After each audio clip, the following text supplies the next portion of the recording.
Welcome. Today's lesson is entitled Constructing Functions.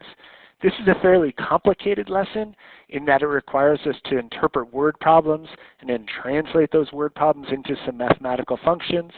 But what I'm going to try to do for you is break it down as concretely as possible into a set of steps, and if you can follow those steps as best as possible, you should have some pretty good success with these, again, some really fascinating application word problems. So I guess before I do forget, you will need a graphing calculator for this lesson, so grab one if you would, please. And then what I'm going to do is just get into the top of your notes worksheet where it says Strategies for Constructing Functions, and I'm going to follow these 7 steps, honestly, through each and every example as best I can, and just give you a sense of if you can do this, and then this, and then this every time, again, it should work out for you. Okay, so I'm going to read through them pretty quickly here. It's not going to make a ton of sense because we don't have context just yet, but as we go through our 4 examples on this notes worksheet, I will continue to allude to these 7 steps.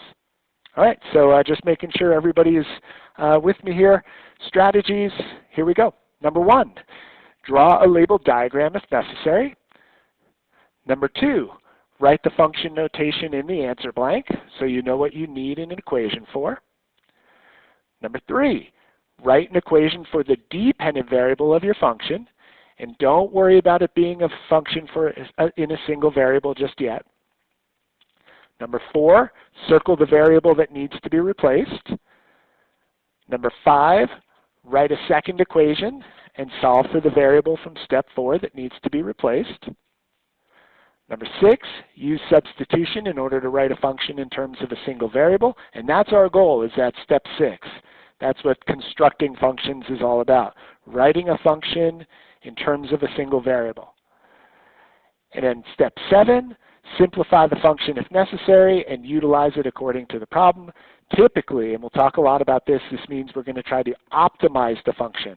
Optimize means either to maximize or minimize that dependent variable of the constructed function. Okay then, so let's go ahead and get right into our 4 examples. What I tried to do is develop these 4 examples, just kind of building up in level of difficulty there. Especially number 1 just gives you a good sense of what the expectation is. There's not a ton to it. But then, examples 2, 3, and 4, the difficulty level increases a little bit. All right, so example 1, I'm going to read it through, of course. I hope you'll read it with me. And then we'll allude, as I said before, to those 7 steps and go through it piece by piece. So example 1, the volume of a right circular cone is V equals 1/3 pi r squared h. If the height is twice the radius, express the volume V as a function of the radius r. So dependent variable in terms of the independent variable. Then determine the volume of a cone if the radius is 6 inches, and then finally determine the radius of the cone if the volume is 2,424.5 cubic inches. All right, so getting down to it here, first thing we're going to need to do is draw ourselves a nice right circular cone. Again, I don't know how helpful this step is for this particular problem, but it's a good habit to develop. So my drawings are always incredibly lousy, but at least it does the job, I guess. So here's my right circular cone. Here's my radius down on that circular base. And then here's the height right there coming on down. So I've got my h and my r, and all is good. All right.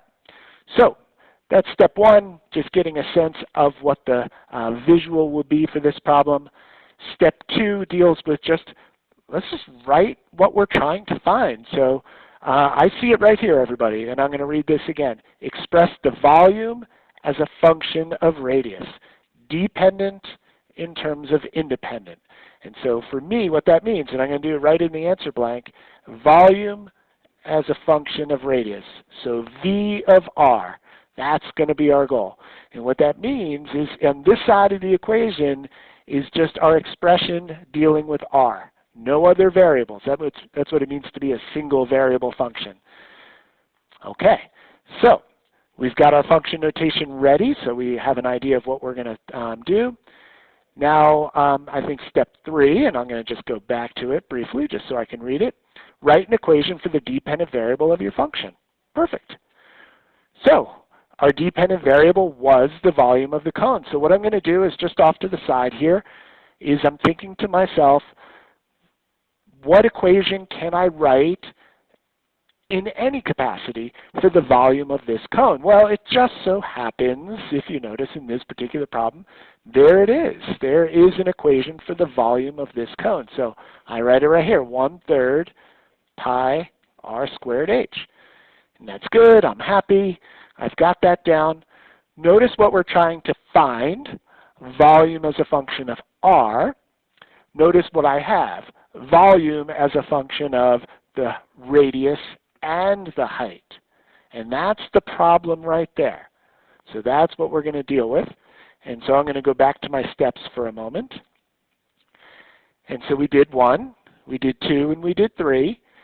And then go to step 4. It says circle the variable that needs to be replaced. And this is what you're going to be doing for all of these examples. So if we want volume as a function of r, that means this h has to go. So I circle the h.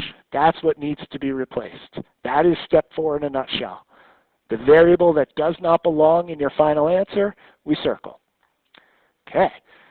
So now step 5 is finding a way to replace this. So what I'm going to try to do is write a secondary equation somewhere where it allows us to replace that h. And so I look at the information in the problem, and I'm going to read it carefully. Volume's right here, and then I'm focused in on this piece.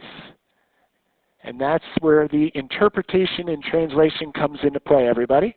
So it says if the height is twice the radius. Well, there I've got a nice connection between the height and the radius.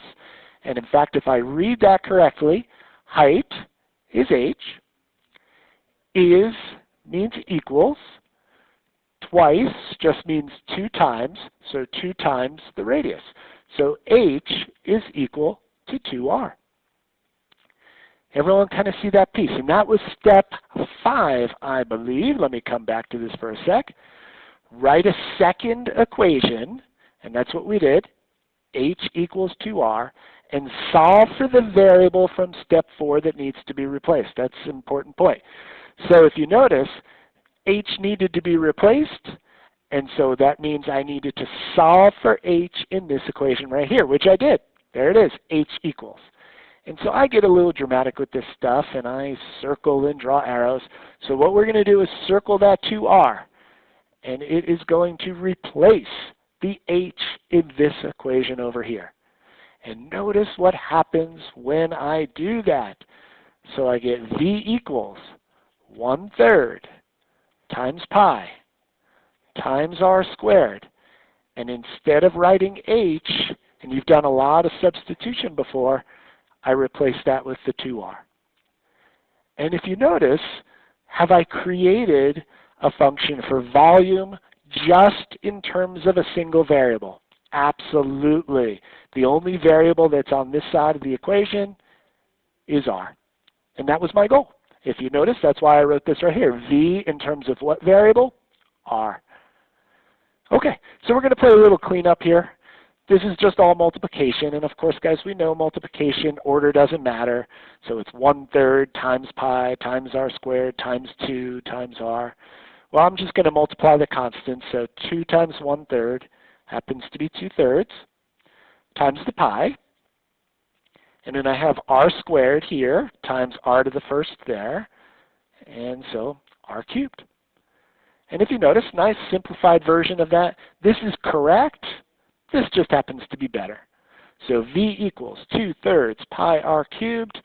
And now if you notice, I can write it over here because it's all in terms of r. It's simplified. It looks great. And what this means essentially is if I give you an r value, you could tell me the volume.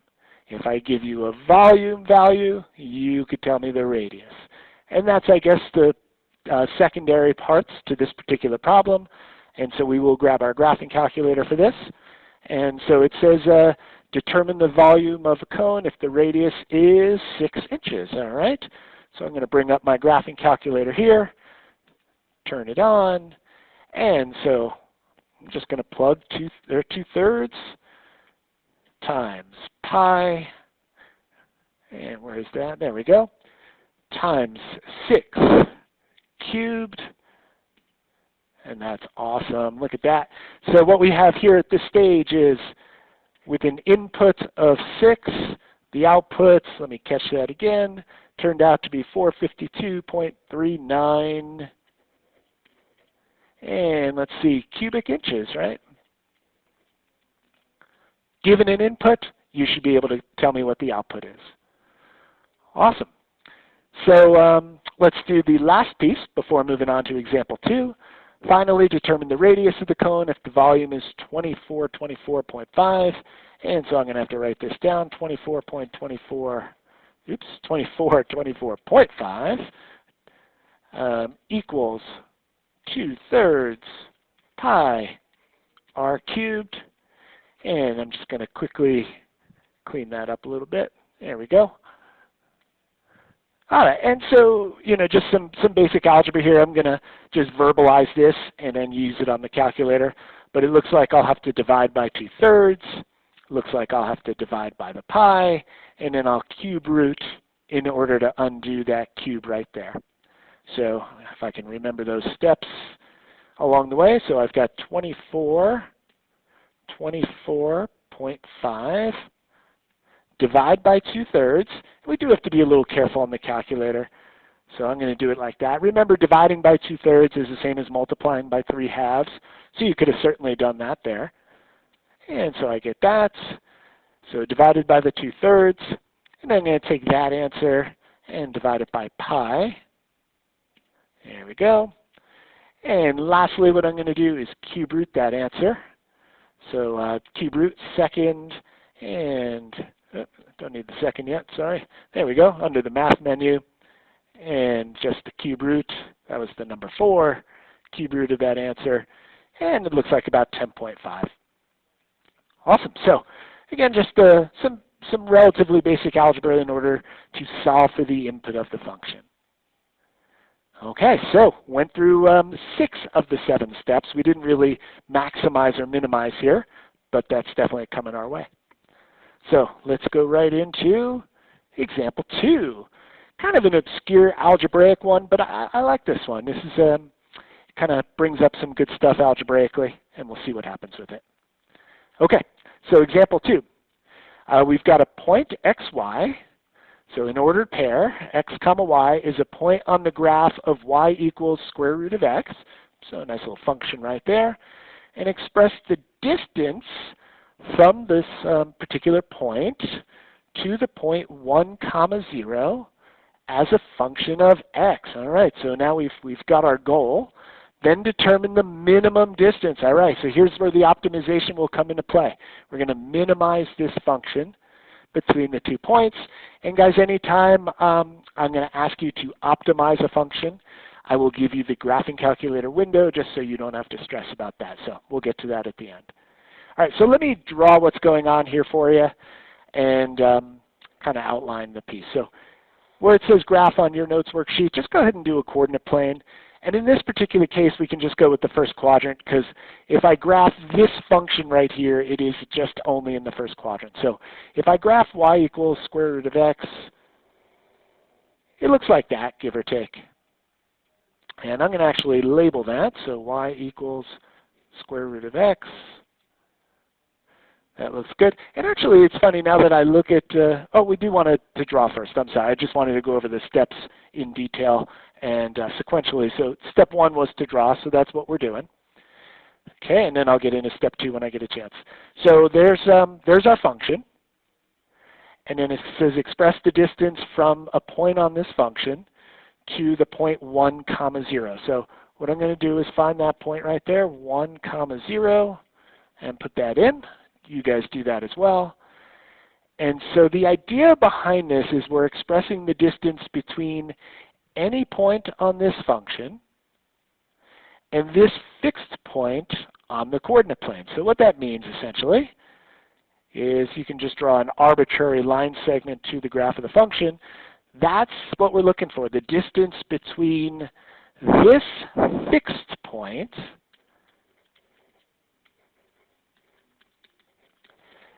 and what we would call a variable point And obviously, being variables on the coordinate plane, it has an x and a y. And I'll label that as our variable point. Okay. And you can see what's going to happen here. The reason we're going to think of this as a function is because as this variable point moves on its graph, do you notice that the distance between this point and the graph will change? Yeah, you can see that from out here. So that becomes our setup here. And what we're looking for is to actually write a function for that distance. And then as you'll see, we're going to try to find where on this graph that distance would be the smallest. Okay, so let's get into step 2. So step 2 is just write the basic function notation.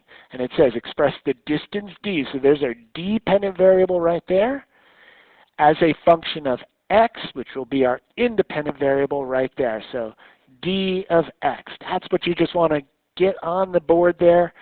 And eventually we're going to write a function for the distance in terms of x. I'm not there yet. There are some things we're going to have to do, but at least it gives me an objective. All right, so if I go back to step 3, in those 7 steps, it's just about write any equation you can for the dependent variable. So what do I know about the distance on a coordinate plane? Well, going back to Algebra 1 and maybe even a little of Algebra 2, distance on the coordinate plane is a variation of the Pythagorean theorem, and it relates to x's and y's, so this potentially should look familiar. So x2 minus x1 squared plus y2 minus y1 squared. Just kind of starting that out. And again, you could see sort of the a squared plus b squared equals c squared. As I said, just Pythagorean theorem on the coordinate plane. And that's all I get down. I'm just kind of starting with the basics. I need to eventually write distance in terms of x. This is what I know about the distance formula on the coordinate plane. And now what I'm going to do is relate this particular distance formula to these particular points. One as the variable point and one as the fixed point. And so if I look at this, well, here's an x2 and here's an x1 and here's a y2 and here's a y1. So this allows me to go ahead and use this specific situation with the generic distance formula that we wrote. And so in this case, variable point has an x, fixed point has an x. Perfect. So I'm going to write this as x minus 1 squared. I hope everybody saw that piece. And then y2 minus y1, so y value here minus y value here. So y minus 0 squared. Excellent. Now it's already looking cleaner, isn't it? So let's look at our objective. We wanted distance as a function of x. What I have is distance as a function of x, but also y. And so there lies the problem, everybody. So remember what I said is circle the variable that does not belong. We wanted distance in terms of x. Well, I don't need y here. I can't have that if we're going to write it as a single variable. So I need to replace that. And if you remember, the next step was to write any equation that will allow us to replace that y right there. And so I look at the problem, I look at the board, and I'm trying to think to myself, where can I write another equation for that y? Well, if you notice, it was given, right? Right there. Y is equal to the square root of x. And so that is what I'm going to write right by its side here. So that is our secondary equation. And what that allows us to do, and remember, if we need to replace this y, then I need to solve for y in this other equation. And there it is. It is already solved for. So I do this, but you don't have to. I circle what the y is equal to, and I draw the arrow to where it needs to go. And once I do that, we're ready for some good stuff here. Because now it's going to go in. So distance equals x minus 1 squared. And instead of y minus 0 squared, it's square root of x minus 0 n squared. That looks nice, doesn't it? And you can see, and look, at this stage we've kind of done our job, right? Distance in terms of x. Distance and only x over here. Now this can be cleaned up a little bit. I'm going to go ahead and do it. If you don't have the urge or the need, so be it. But if I do square root of x minus 0, square root of x minus 0 is just square root of x. And then think about it, what is square root of x squared? That's just x. So at the end of the day, and again, we could go further if we really wanted to, but ultimately it's just a matter of getting this on the calculator. I kind of like it like that. And that's what I'm going to use as my final answer. Again, there's things we could probably do in more detail. We could probably FOIL out x minus 1 times x minus 1 and then combine like terms with that x. I don't know. I don't see the need. But that's looking great. Okay, so now we have our first exposure to the idea of optimizing. And so that means we are going to do this, guys. We're going to minimize the distance. So if you notice, depending on where this variable point goes, the distance will either get smaller or larger. Obviously, as it goes this way, it's going to just keep getting larger and larger and larger. But somewhere in here, you can see that the distance between this point and this graph reaches its minimum. And that's what we're going to find. What is that minimum distance? So I come over to my graphing calculator again. I'm going to clear that out. And I go right to the y equals. And I'm going to type in our distance formula. Not this. This is not what we're trying to minimize. What are you trying to minimize? Distance. What did I write a function for? Distance. And so that's what the dependent variable represents right here. So distance in terms of x. So I'm going to go ahead and do a big square root there. And looks like x minus 1. Hit that squared button. And then plus the x. And should work the way I typed it in. We'll see how it goes. And notice again, I will always give you a window. So I just said keep these numbers small. So I'm going to go to window right here and go 0 to 5. Don't worry about the scale. 0 to 5. And so what this is going to do, it's going to graph all of the distances in terms of all the x values. And no, it didn't pop up the way I wanted it to. I'm going to just retype. Some of these calculators can get a little picky with the way you type it in. So let me just try it one more time, see if we have some better luck. That should hopefully be better. Let's see. There we go. Much better. Okay, so now we're in business. And again, so what this graph represents is all of the distances in terms of all of the x coordinates on this graph. And so what you can see, and I think I already alluded to this pattern, but as the x value gets larger, right, as the x value gets larger on this graph, what's happening with the distances? They're getting larger forever and ever. But notice somewhere in here, there's a little minimum. And so let's go find it. So I hit second trace. I go to minimum. And I'm going to scroll all the way there to the left. Come on, keep it coming.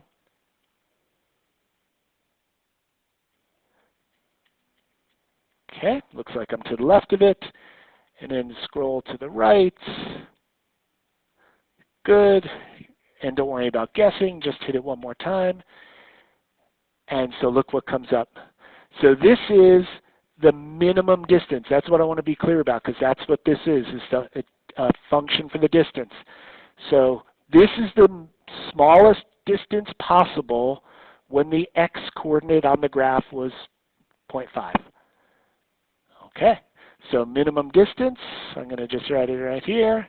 And actually, let's put minimum distance equals 0.866 units. And so what it's basically saying, and I didn't draw a great graph here, but it's basically saying when the x value is 0.5, so here if the x value is 1, the x value here would be 0.5. So right about there, if I tried to find the distance there, that's where it would be the smallest. Cool. All right, let's go right into our next one. Example 3. A closed top box with a square base is to be constructed with a fixed volume of 12 cubic feet. Write a function for the surface area of the box A in terms of its base width x, then determine the minimum surface area. And again, I gave you a window. All right, so let's go through our steps if we may. So a closed top box with a square base. So here you get another one of my lousy drawings, but something along these lines right here should hopefully do the trick. So closed top box, so all 6 sides, square base, and it looks like, as I read the problem, write a function for the surface area in terms of its base width x. So that actually tells me something right there. That means that the base needs to be labeled x by x as a square. Now, it does not say anything about the height of the box. Remember, obviously, a box has 3 dimensions. The length and the width and the height. These 2 are 2 dimensions of a square, so they're the same. But this is not. I'm going to label it y for now. So that's a closed top box with a square base. All right. Now what is our goal? So I go to the problem. It says our goal, write a function for the surface area in terms of the base width, A in terms of x. And that's exactly what I'm going to do in the answer blank. A of x equals. Dependent is the surface area. Independent is the length of this value right here. Okay, good. So now, what do? We write anything we can about the surface area of this box. I don't worry about it being a true function in the single variable just yet. All I'm worried about is what kind of equation can I make. So surface area, it just means this. It just means that we're going to add up the areas of the individual sides. Well, how many sides does a box have? 6. So I just need to add up the areas of the 6 sides. So I'm going to start with the base. And so that's this right here, which is x by x. So that's x squared. And if you happen to notice, wouldn't the top be the same?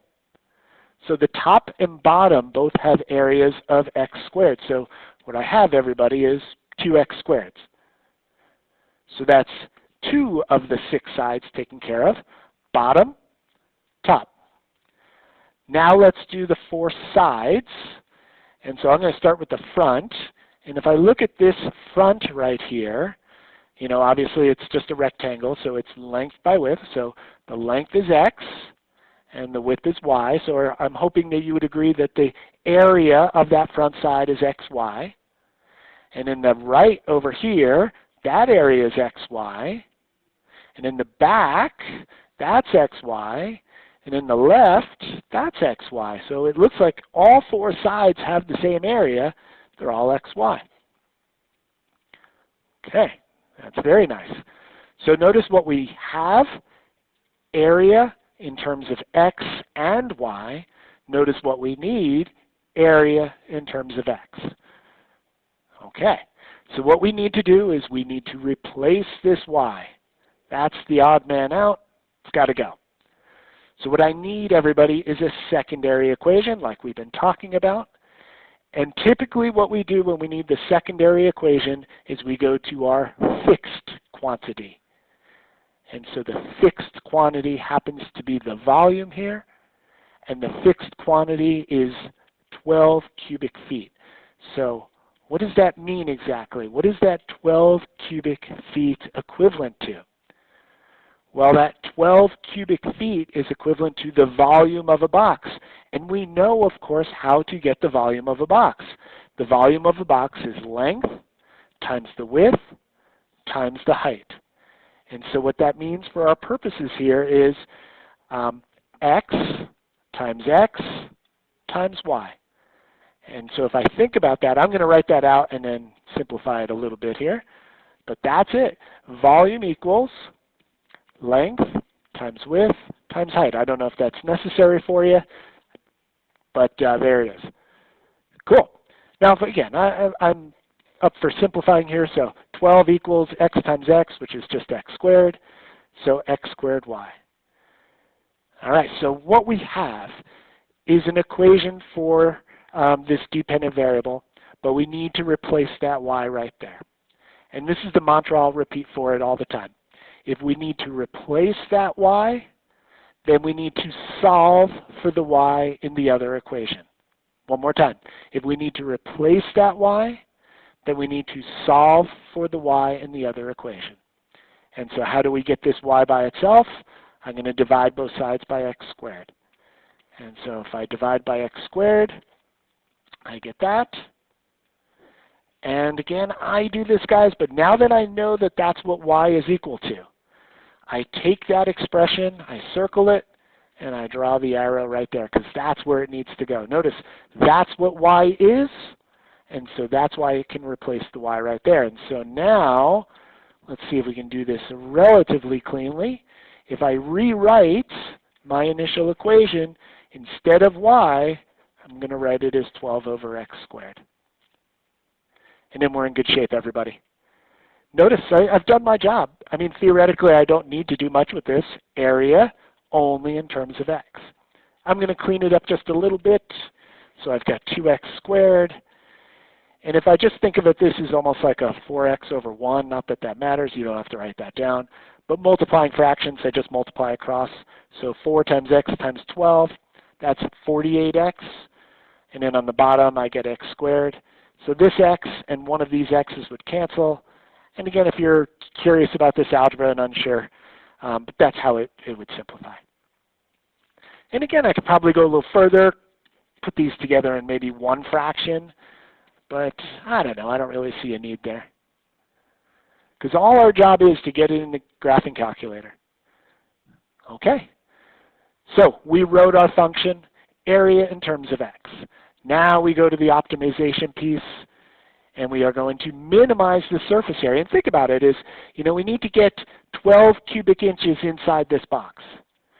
And if you're a company, the idea would be to minimize the amount of materials used in order to get that fixed volume.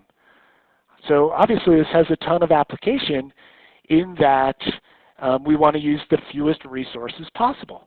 So what would be the minimum amount of resources, or in this case, the surface area of the box, in order to keep that fixed volume at 12 cubic feet?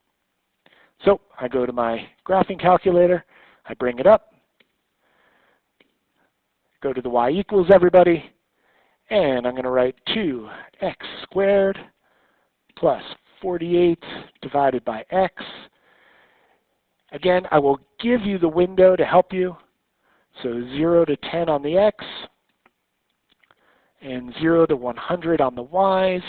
So remember, this is surface area in terms of that base width. That's what these variables represent. X and y are just generic. And so what this graph represents here, as you can see, is all of the surface areas in terms of all of the base widths. And when the base width is small, think about it, when x is small, the surface area is pretty large, right? That's not good. When x gets larger and larger, also what happens is that the surface area increases, and that's not good. But somewhere there's an x value, there's a base width right here that would minimize the amount of resources used, to minimize the surface area. And so let's find it. So I go to that second calc menu, I go to minimize, I'm going to left bound this thing. Come on, a little faster. Getting closer. There we go, good enough. And I'm going to right bound. And so what we have here, everybody, is surface area and the base width. Surface area here is the minimum if we have that base width right there. So if I asked you what base width would be the best in use, it would be this. If I'm asking you to minimize the surface area, that's the dependent variable, that's that. And so it's a little blurry on my board here, but I think I've got about 31.4 something there. I'm just going to truncate it and leave it at that. And in terms of our units, what are we in here? Feet for the volume, cubic feet for the volume, so this would be square feet for the surface area. Great. Let's go do the last one. So example 4. And you see I'm following the steps just one at a time. So you have 140 yards of fencing to enclose a rectangular garden. Express the area of the garden A as a function of one of the rectangle's dimensions, x. Then determine the maximum area of the garden. Fantastic. So in this case, maximize instead of minimize. Use a window, got that. And then actually we'll determine the dimensions. Okay. So just a rectangular garden here, guys. Very simple in terms of the drawing. 140 yards of fencing. And we're going to maximize the area enclosed there. So you could do length and width, L and W. I like X's and Y's, so I'm just going to go with that. So that's as basic as it gets. And then drawing's done. Let's go to the problem and see what it is. What's our objective? Area as a function of one of its dimensions, which we're calling X, which I already labeled. So that's our goal, everybody. Put that in there. That's your objective. It just gives us a sense of what we need. And then so as I look at what I need, area is a function of X, I'm not worried about this just yet. All I'm thinking of is, well, what do I know about the area of the rectangle? Okay, so let's just see what I can write. So just A equals, because that's the idea, right? We need to figure out a function for area. So what do I know about the area of this rectangle? Well, it's length times width, which in this case was X times Y. So that's that big step, is don't worry about it being a function, just worry about it as an equation. What would it look like? Now I figure out, well, I've got area as a function of X, but I also have this Y right here. Circle the Y. And you could see a pattern, right? Haven't we pretty much done the same thing each example? Okay, so I circle the Y. And then what I need is a way to go ahead and replace that Y. So I go to the problem. And I think about maybe what's that fixed quantity. And the fixed quantity looks to be the perimeter, because fencing is really just another word for the amount around here in this case. So I've got 140 yards of fencing. So I start, what is that 140 made up of? Well, all of these rectangular enclosures can be different, but this one specifically is made up of this X and this X, so actually two of them. So the fencing is two X's, and it looks like here's a Y that makes up part of the fencing, and here's a Y that makes up part of the fencing, so it looks like 2Y. Okay, wonderful. So I have an equation dealing with my fixed quantity, and notice it has the same variables that this one does. And so remember what I said. If I need to replace that Y right here, then I need to solve for that Y over here. So that's what I'm going to solve for, which means I'm going to subtract 2X on both sides. And I'm going to divide by 2. 140 divided by 2 is 70. 2X divided by 2 is X. And that's looking great. So I solved for the Y. I circle it. Again, you don't have to. I just like to be visual about it. But if that's what Y is equal to, then it can replace this Y over here. And when it does, I'm just going to come down here, everybody. I've got area equals not X times Y, but X times 70 minus X. And I would ask you guys, have I done my job? Have I done area in terms of X? Absolutely. I would simplify it, but again, it doesn't matter because you're just going to throw it in the calculator anyway, but just for kicks, I'll go ahead and distribute. And so now we have 70X minus X squared. Now that looks phenomenal. Good. Area in terms of X. So as X changes, the area of our rectangle is going to change. What is the value of X that's going to maximize that area? And that's the optimization piece here. So I'm going to circle it. We're optimizing the area by maximizing it. Okay, so I grab my calculator one last time for the lesson. Go to the Y equals. Clear that out, and I type in 70X minus the X squared. Go to the window, and again, because I'm a nice guy, I'm going to give you these windows. Just that should work. and 0 to, it looks like 2000.